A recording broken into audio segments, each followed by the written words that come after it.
دا کہانی د یو مالدار سړي په باره کې ده چې د هغه په کور کې یو خطرناکه واقعه مخې ته راځي. د هغه د زوی لاش همدغه په کوټه کې پروت وي، خو عجیبه خبره دا وي چې دا څه عام قتل نه وي، بلکې د هغه نیم سر په دومره صفایي سره کټ کړی شوي چې نه هلته وینه وي او نه یې چا اواز اورېدلی و. او کله چې پولیس په دې کې تفتیش شروع کړي نو هغوی ته اندازه وشي چې دا زموږ د وس کار نه دی. د دې د وجې هغه دې کیس لا د دنیا د ټولو نه قابل ترینه پولیس راغواړي چې د هغې نوم نه واوري. او کله چې هغه راشي نو هغه یو داسې لاش ویني چې د کیمیکل په ذریعې سره واره کړي او د سره ټوټې په یو پلیټ کې ایښودې وي چې لوبې پې کړي. بیا نو د خپل ذهن استعمال کوي او سترګې پټوي چې هغه منظر دوباره راجمدی کوي. لاش په هوا کې وي او داتې په سوچ کې تاویږي او بیا د مقتول په مخ باندې د ستن یو نشان ویني چې دې دا مطلب وي چې دې په ذریعې سره دې وینه ویستلې. که چېرې دا یو عام انسان و نو په هغه باندې به ډېر سخت تکلیف تېرېده، خو په ده باندې د زخم یو نشان هم نه وي. په دې کې یو ډاکټري رپورټ راځي چې د په جسم کې یو عجیبه زهر موجود دی چې کوم انسان ته فالج لګوي او بیا دغه لاس او خپې کار پرېږدي، خو سترګې او دماغ کار کوي. یعنی دی هم په ځان باندې پیدا او هر څه لیدل چې د نه وینه ویستله، خو هغه څه هم نشو کولی. صرف دغه په مخ باندې تیل وي چې د سنه یو پولیس والا ته د تورات یو آیات را یادېږي چې کوم د ګناه د سزاوارو په باره کې وي. بیا هغې لا یو نوی رپورټ راځي، د هغې نه دا پته ولګي چې په اصل کې د قتل مقام د هغه کمره نه ده، بلکې قاتل د ګارډ په موجودګۍ کې راغلی و او د ده په کمره کې دا لاش ایښودی و چې د مور پلار یې په اصلي حالت کې دا لاش وویني او هغوی ته پې اذیت میلو شي. نو حیرانه وي چې ما خو داسې قاتل په خپله زندګۍ کې نه دی لیدلی. او بیا هغه وخت راځي چې قاتل بیا ګزار کوي. د یو مالدار سړي د ډریور نه د شپې په دوران کې لاره غلطیږي او یو خوشي ځای ته رسي او هغه د چا نه تپوس دپاره د ګاډي نه بهر ته وځي، چېرته چې هغه ته یو سړی د ډیوټۍ په جامه کې میلاویږي. هغه سړی د سره خبرې کوي او ناڅاپه چاړه راوباسي او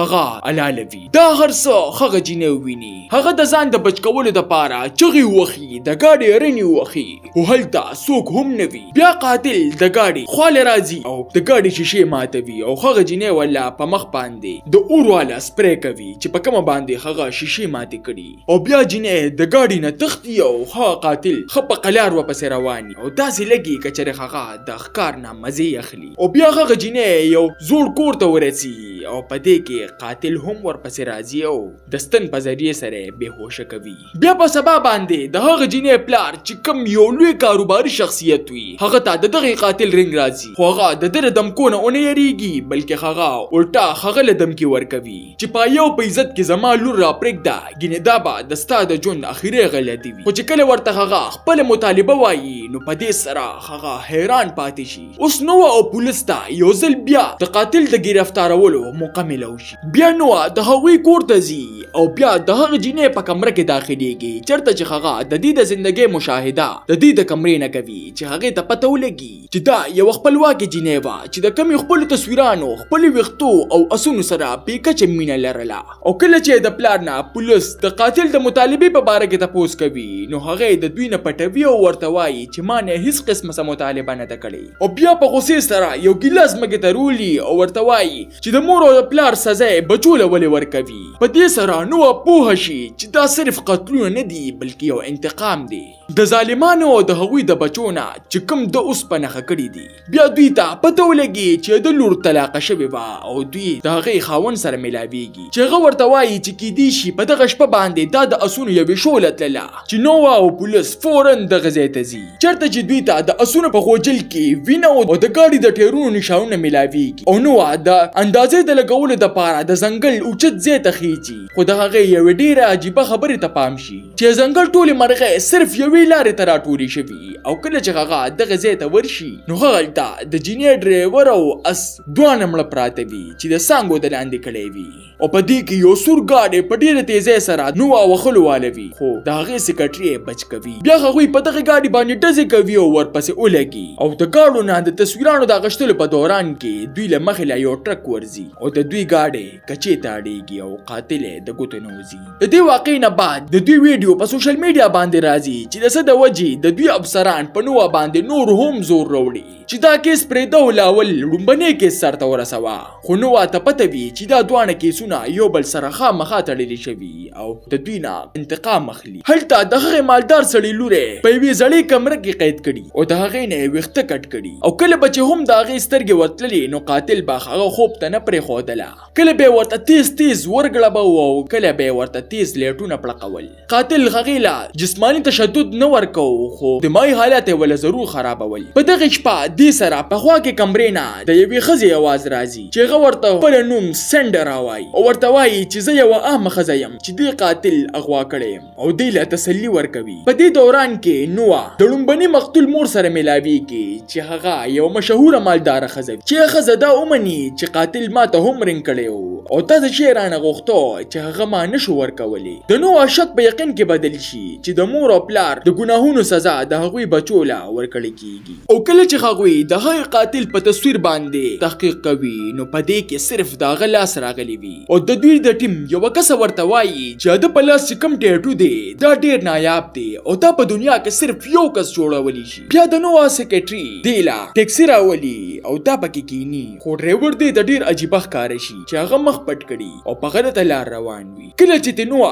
تپوس کوي نو هغه شپېلې وخي. نووا پوهه شي چې دا هغه قاتل دی خو چې نووا څه کول هغې پورې قاتل دی لستن نواله و او کله چې هغه په هوش کې راځي نو هغه ځان په یوې خوشي کمره کې مومي چې هلته په دیوالونو بېشمېره تصویران او اخبارونه لګېدلي وو چې کوم د غټو غټو خلکو د ظلمونو د قصو نه ډک وو. نووا پوهه شي چې قاتل ځان ته قاتل نه بلکې ځان ته د انصاف علمبردار وایي چې کوم ظالمانو لا د هغوی د بچو په ذریعې سره سزا ورکوي. هغلته قاتل موجود نه وي ولې چې هغه صرف دې ته خپل نیت او مقصد ښودل غواړي او بیا دغلته د نووا سیکرټري راځي او دواړه د یوې کالونې په لور روانېږي ولې چې سیکرټري ته یې پته لګېدلې وي چې قاتل لومبی مقتول دې ځای ته راوستلی و خو د هغه ځای ګارډ دوی ته د کیمرې ریکارډینګ د ښودو نه انکار کوي او اوس نووا د خپل قابلتیا استعمال کوي. هغه د جوارۍ یو کلب ته ورځي او هغلته صرف په 20 منټه کې په گیم ځان پوهه کوي او بیا $10,000 ګټي او هغه په رشوت کې ورکوي. کله چې ورته هغه ریکارډینګ ښایي نو نووا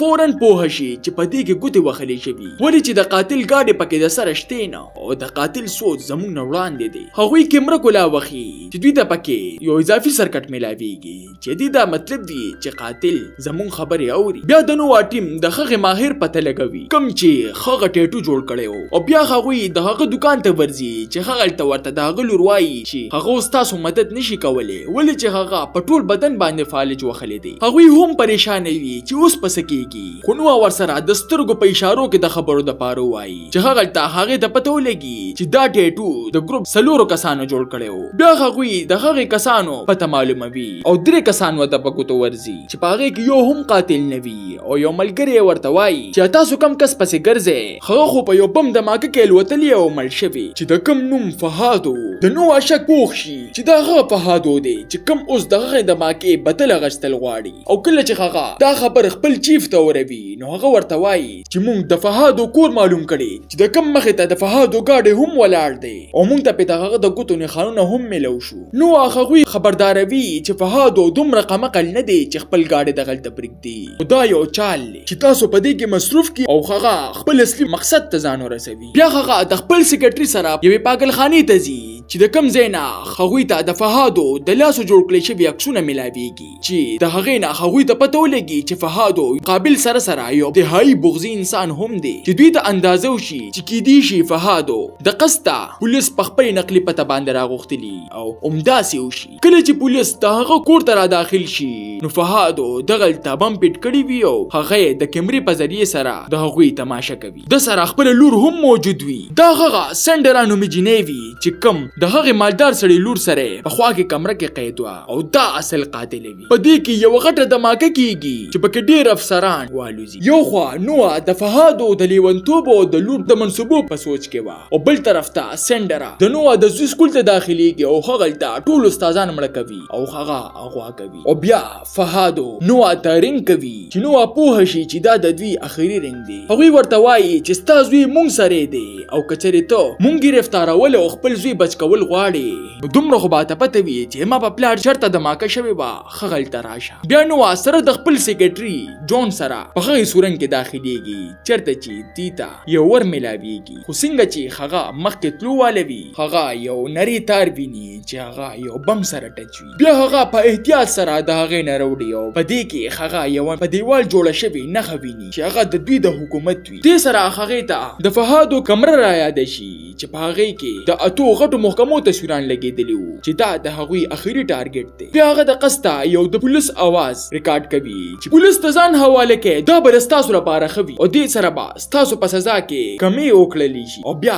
دا وته خغوروي. دې سره هغوی بار ته روزي او فهادو د هغه جینې په مرګ پسې ور روان شي. او څنګه چې فهادو د هغه په کمره کې داخليږي نو هغه جینې د ور شاته پټه شوی او د یو کاڼي په ذریعہ سره په فهادو حمله کوي او بیا هغه ماشوم را خلاصوي. فهادو بیا را پاسي او هغه جینې لا په مړې غلي کیږي. خو په دې کې د نووا سیکریټري جون راضي او فهادو قابو کوي. بیا سندرا او نووا یو بلتا مخامخ کیږي. نووا ته پته وي چې سندرا یو ماهر نشانه باز ده. د دې د وجې هغه د خپل قابلیتیا استعمال کوي او د هغه په مخ کې تمانچه ورسوي او ورته وایي چې ستا ټولې منصوبې ناکام شوي او ستا پلار مړ شوی. دې سره سندرا نور هم غوسه شي او دې پسې را روان شي. خو هغه ته پته نه وي چې د هغوی پټکلی شوی هم اوس هم دغلته موجود دی. د هغه تار سره خپه جنګيږي او یو غټه دماکې سره ټوټې کیږي. بیا جون سره د نووا د زوی او د هغه جینې سره د نووا خواله راځي او بیا نووا خپل زوی له غاړه ورکوي او دوی ښه قاتل انجام ته رسوي. تاسو ته دا نه کہانی څنګه ولګیدا ما ته خپل قیمتي رائے په کمنټ کې ضرور راکې. ملاوي کو با په یو نوې ویډیو سره مال راکې اجازت. بای بای.